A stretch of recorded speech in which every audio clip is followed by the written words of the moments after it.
Hello, I'm here with Carinne Luck from Diaspora Alliance. How are you today, Carinne? I'm doing well, thank you. How about yourself? I am doing great and excited to be talking to you. So, Diaspora Alliance works to strengthen the values of multiracial, pluralistic democracy by confronting anti-Semitism and its instrumentalization. That's a a mouthful. I know. Really, really important stuff in this moment. So their work is divided into three strategic approaches: defensive, generative, and transformative. Corrine, can you give me a general overview of each of these approaches?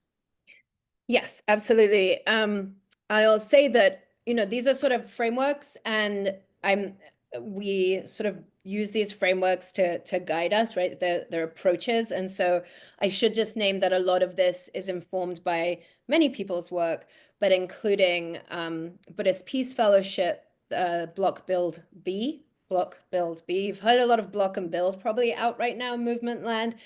But the original framework includes B, which is the transformative part, and also Mi Gente, which themselves they learned from the Chilean activists, the notion of desde el Estado, contra el Estado, and sin el Estado, against the state, within the state, against the state, without the state. So that's just sort of some of what has informed us. But basically, the idea is that sometimes your work has to be defensive, right? You have to stop the bad things from happening, but we also want to make good things happen, right? We know that actually just stopping is not enough. We want to make good things happen. Transformative is also, in order to do that, what is like our full selves and our full sort of collective transformation that we need to make the good things possible. Yeah, so I'd like to hear a little bit more about these. I think, the defensive, stopping the bad thing from happening seems pretty straightforward. But let's start with the generative approach then. You mentioned we have to counter existing approaches to fighting anti-Semitism that have failed, or worse, served as an active cover for authoritarianism. That was something you guys wrote in your grant report. So how do you identify and counter these approaches? So one of the things to think about, right, is that we have had now about 40 years of 40 plus years of like sort of massive NGO investment, particularly from Jewish, but not only, but predominantly from Jewish um, establishment groups that fights anti-Semitism. And at the same time, we're just constantly told, and also we do see and feel over different cycles of history, that anti-Semitism is either rising, it certainly isn't going away, right? And so just like from a basic logical place, all the investment in anti-Semitism, the fighting anti-Semitism that's happened thus far has not achieved results. So we need something else, right? So that's like a basic logical if a, Right, right. right? The other thing is though that we do see that a lot of the resources, the overwhelming amount of resources in recent years towards fighting anti-Semitism, if you look closely at them, actually either intentionally or unintentionally seem to be much more focused on the restriction of free speech, the restriction of protest. We're seeing a lot of that right now, right? So like protecting Jews means what we're getting from the Trump administration means deporting people, disappearing people. So we need other solutions. And we is sort of our contention, and I think empirical, that um, the left overall, progressives overall, including, but really the Jewish, but also the whole progressive ecosystem, has really sort of ceded that ground to establishment groups, to other groups, right? But not seen it as a progressive issue. So we actually, just like we imagine having progressive solutions to other problems, structural solutions to problems, other forms of racism, forms of oppression, bigotry, discrimination. We need to have that here too. We can't also just be against something, right? What we do believe that anti-Semitism is a real problem. It is a real problem for Jews. And as we know, with structural forms of oppression, structural racism, that it becomes also our collective problem. And so we actually have to tackle it. So that's what we're thinking about. How do we do that? So if we say, hey, please, defensive, don't endorse the IHRA definition of anti-Semitism. We do not think this is the right or good definition, and we don't think this is the best way to fight anti-Semitism. Okay, so what are we giving good faith policymakers instead? Good faith anti-racist educators instead? What are we giving people who do race and equity work instead to fight anti-Semitism? Right? It's not enough to just say don't do something. What are we saying we are going to do? Yeah, so let's actually use that to jump into talking about the transformative approach from your work, because, sort of like you're saying, talking about the broader left and how we have sort of seen that ground anti-Semitism. This work you guys do is about fortifying relationships between Jews and other communities and transforming the landscape for understanding anti-Semitism and its instrumentalization. So how will transforming how we understand anti-Semitism help us fortify relationships between Jews and other communities? And I'll add on there between Jews and like the left as a whole. Mhm. Yeah, the Yeah, non-Jewish left, I should say, right? yeah. Well, so one, first and foremost, we like to say at Diaspora Alliance, right? If you're thinking about Jewish people, if you're thinking about anti-Semitism, approach that in the way that you would be thinking about anything else, right? So we wouldn't imagine as progressives talking about any issue on behalf of someone else without actually thinking about those most impacted, right? So who's most impacted by anti-Semitism, right? So part of it is actually holding us to account. Developing good strategies depends on us, right? Having good understanding, good education, good history, good context. That is the basic expectation that we have, or we should have, for all organizing, for all movement building. So we're doing it here too. So it's not something different or new. It's something we have that we believe should be done all the time, right? So one, it's about actually leveling us all up and leveling our strategies up. Two, we can't do this work if we don't understand each other and our histories. If so, our training work, our beautiful training work, led by Shoshana Brown, who some of you might know, it really reflects it asks people to like understand who Jews are. Where do Jews come from? What do Jews look like? Right? It's Jewishness is not the kind of like Protestant religion category that that we've necessarily been put into. So what does it mean to be Jewish? Has, as we know, many meanings, many roots. And so actually only when people understand that can they then actually be in alliances with us, right? What does our history mean to us? How are we more than just old trauma, right? And also, to quote a journalist friend of mine in the UK who's not Jewish, but talked about how we don't just want either side, left, right, whatever, to find the Jews they can use that just makes them feel better about their positions, right? Mhm. Whether that be on Israel, Palestine, or anti-Semitism or anything. We want to be in deep relationship with people. And we want them to understand that Jews, like all people, deserve protection, regardless, right, of their political ideology or belief systems. That's not how we think about other people.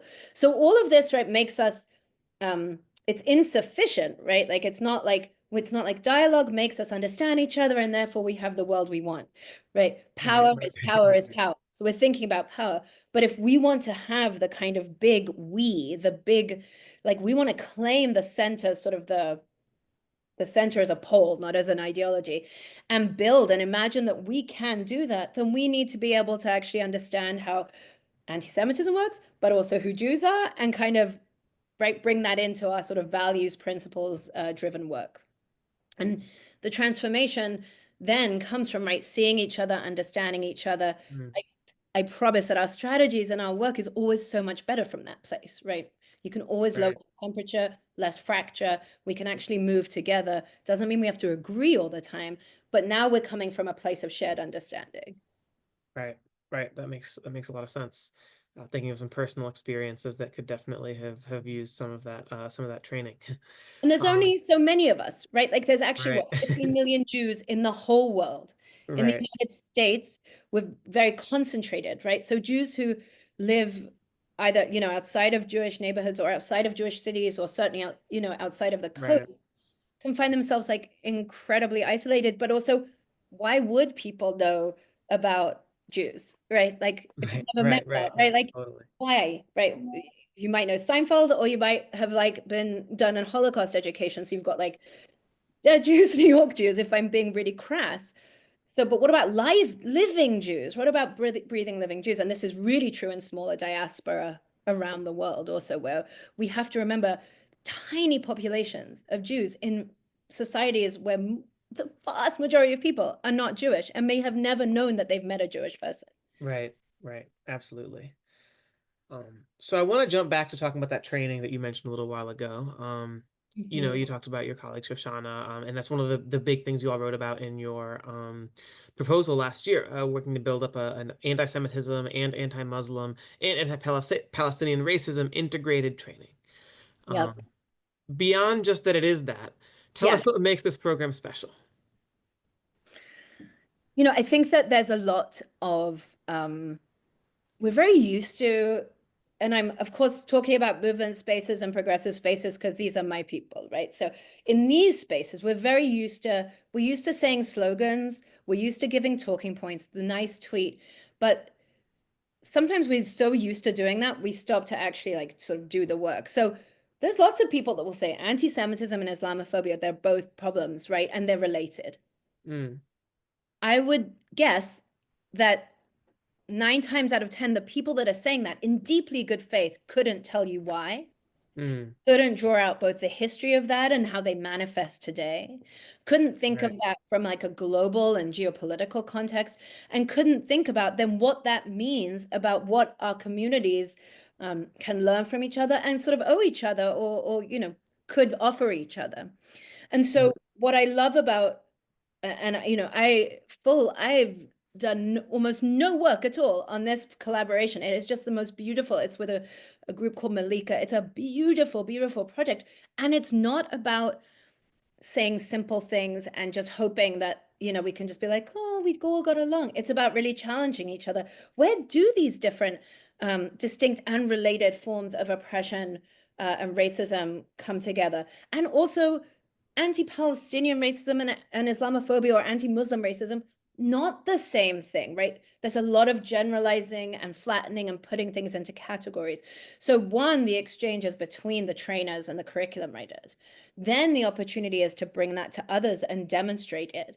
And the idea, it's so transformative, right? Because it says we do not have to depend or shortcut mm, difficult conversations. We can stay in the room with each other. We do not have to also, I can only present on me and you can only present on you. We can actually be in facilitator relationships so that others can see it. And it's not, BS. It's not based on niceties, right? It's rigorous. Um, and it's based in popular education and rigor. And yeah, it's an incredibly and I never want to romanticize these things, right? mm, It is about a rigorous discipline and it is about us building power ultimately. It's not just, be nice, get along, which I think is a lot of what's been offered in the past when we think about multi-faith or interfaith. This is really, which has its place, right, in its own transformative space, but actually about power and how do we transform the societies and structures that we see so that those in power cannot be using us, right, against each other or just using us against ourselves. right, right. So, earlier in this conversation, you mentioned sort of how, as a left, we've sort of just ceded some of the ground about, about fighting anti-Semitism to the right, or so, certainly more conservative institutions. Yep. But also one of the challenges that you face, in particular in progressive spaces, is the willingness to cede the space from other things to talking about fighting anti-Semitism, Mhm. especially in the last year. Totally. Uh, so how do you all manage that tension, and why is it important? I mean, guys, almost 2 years at this point. I mean, how do you I guess a year and a half, year and a half. How do you manage that tension, and why is it important for our movements to be able to sit with that? Yeah. Oh, that's a big question. I have lots of answers. I'm going to try and stick. Um, Don't make me start a timer. no. I I want to put all the things up top. I mean, I think it's about um internationalism, right? It's about effective movements. It's about understanding power. So there's like multiple reasons. If we can be able, we must hold the whole, right? We must hold the different ways in which power functions, right, to harm and hurt, oppress, distort, distract, divide us from each other, right?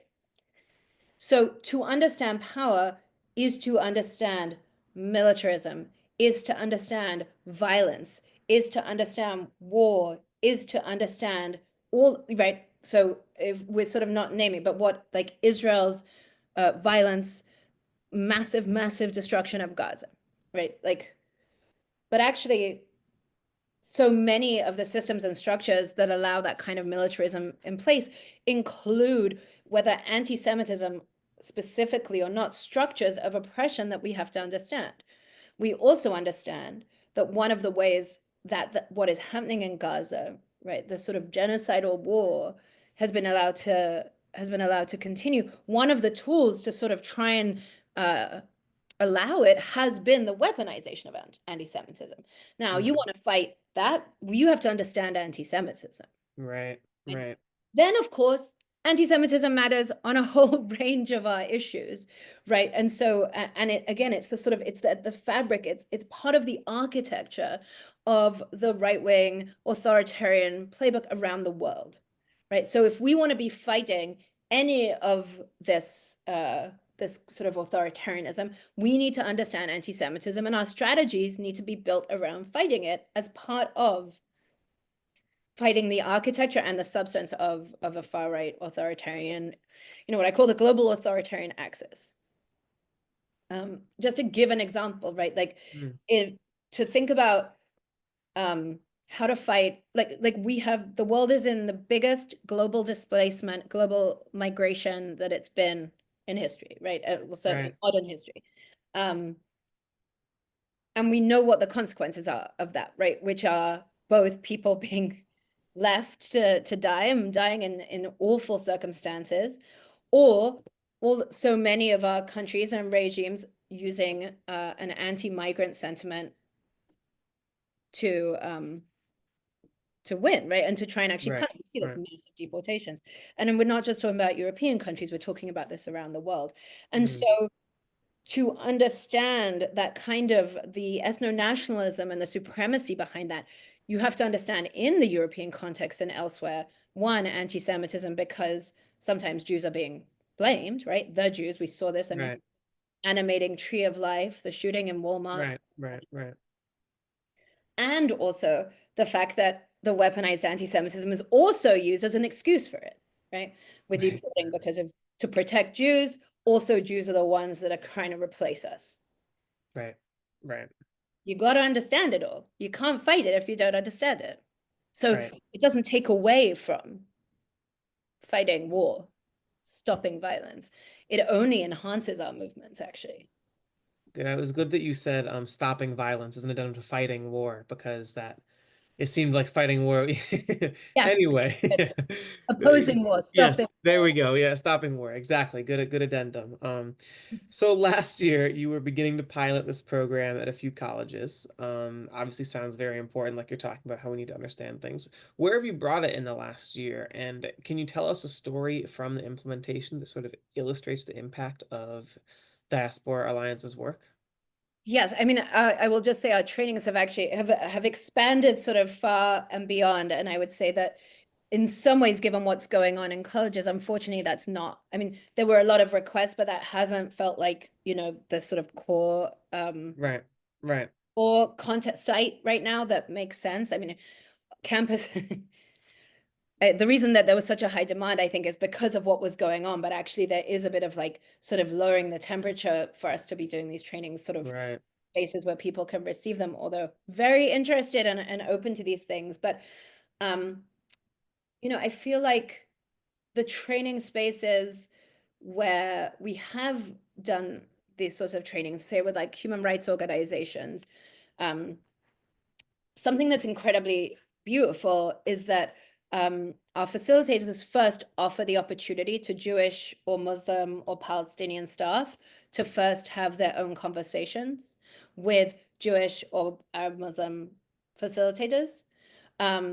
and so I think the stories for me are actually the ability for that trust to be built before you walk in the room, because Mm, there's often a sense, right, that, oh, I'm at an organization, I'm at a workplace, I'm at a campus, I'll speak, for what I know, I'm Jewish. Who are these people coming in to train on anti-Semitism? What do they know about my experience in this place? So before any mm, training happens, there is a conversation of what is your experience in this place. mm, The conversation around anti-Semitism is like definitions, it's like so hot. And we're not actually, and it's all sort of symbolic, but like what's actually going on for people? What is their actual experience? And so then when we come into the room, we're able to actually have the kind of experience where people feel heard before we've gotten to the room. And actually then some of the examples that we can bring up in the training are from people's actually their experiences mm. in the organization. I would actually say for me, that has been the biggest, like, whoa, that was so good, training team. Like Shoshana, yes. Like, and that's so much of the feedback I think also we hear is like, we're not ticking a box, we're not checking about, we're not asking you to come and then ignore it. We're actually gonna ask you to do something to have that transformation. And that starts from us listening, from jump.